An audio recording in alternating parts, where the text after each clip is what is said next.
Hi, this is Angela Hausman here with the IOTA Project, and here with me today is Amanda Boxtel, and I'd like for her to tell us a little bit about why we think she is so special and why it's so important to have information like this on our website. So, Amanda. Oh, I'm not too special, really, Angela. I'm just a very ordinary woman who happens to be living quite an extraordinary life. And I feel very blessed in the span of the 22 years that I've been paralyzed to pursue a journey that is, I guess, always in pursuit of the best quality of life possible. And what does that mean for me? That means standing up. I'm a paraplegic. I'm in a wheelchair, so I don't know if you can see me here. And I've been paralyzed for 22 years. However, I've done everything in my capacity to weight bear on my legs, to walk in a very natural gait, and to live a quality life so that I can now begin looking at merging biology with technology. And I guess that's what the IOTA Project's all about. Right. Okay, so in essence, I'm just to give you a tiny little bit of background, I've been paralyzed for 22 years from the core down, so from my pelvis down.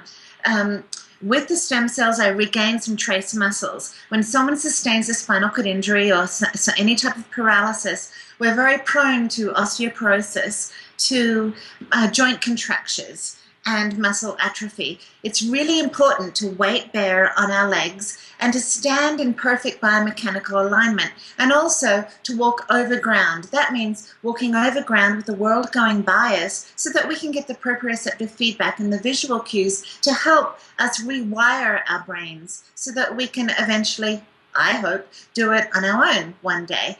And with the stem cells, I did regain some trace muscles. I'm a proud owner of quadriceps, gluteal muscles, abductors, adductors, and little tiny flickers of hamstrings, but it's not enough that enables me to walk on my own. And so I received the call that would change my life, and that was to become a test pilot for a bionic exoskeleton suit. It was a prototype at that time, and that was July 25th in 2010.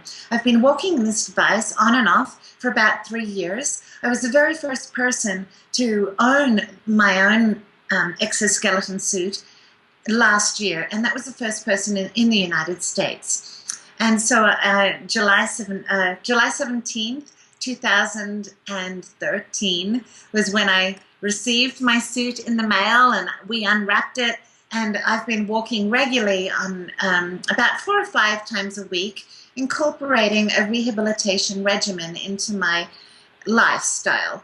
And this bionic exoskeleton suit, if you think of it as an exoskeleton is truly an outer shell. So it mimics the internal skeleton or endoskeleton inside my body. So the outside frame is very similar to the internal bone structure of my skeleton. And then the muscles are very similar to the motors on the exoskeleton suit. There are 4 motors that power me up and give me strength to take a step. There's a computer on board, which is just like my brain. And then there's also sensors in the robot, and a lot of sensors in the feet, a gyroscope in the back. And these sensors send signals to the computer that help determine when I'm going to take a step. But I'm the user, and as the user, I play an interactive role in walking.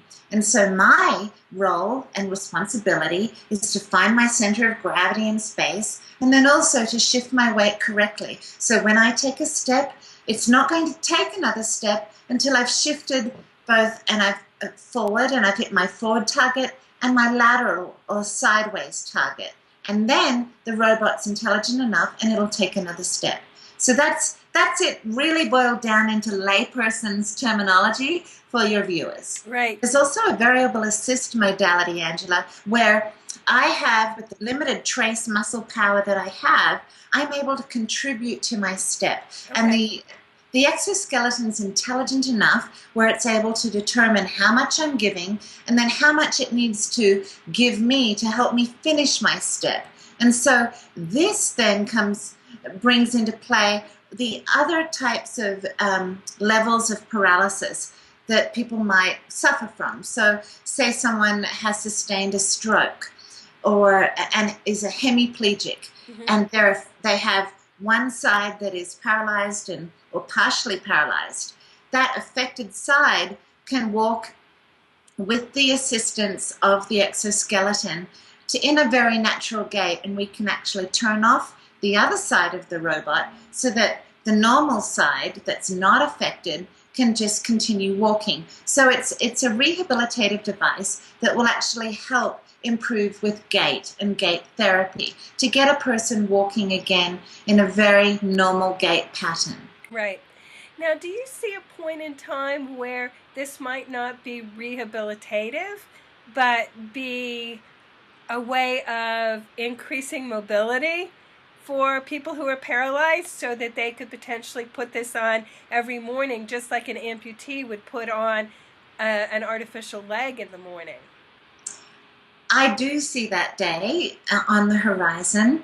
I see it as soon as possibly 2015. There's different companies out there. I represent as the executive director of Bridging Bionics Foundation. So while I wear the Exo as an Exobionics manufacturer of this exoskeleton, there's other exoskeleton manufacturers out there. There's Rex from Rexobionics, Rewalk. There's also Indigo that's coming onto the horizon, made from Vanderbilt University and manufactured by Parker Hannifin, therapy device to get someone back walking normally. But I see that it's going to be able to go up curbs and stairs, over uneven terrain, up and down ramps. I do see that this is going to become a device that will be functional for daily living.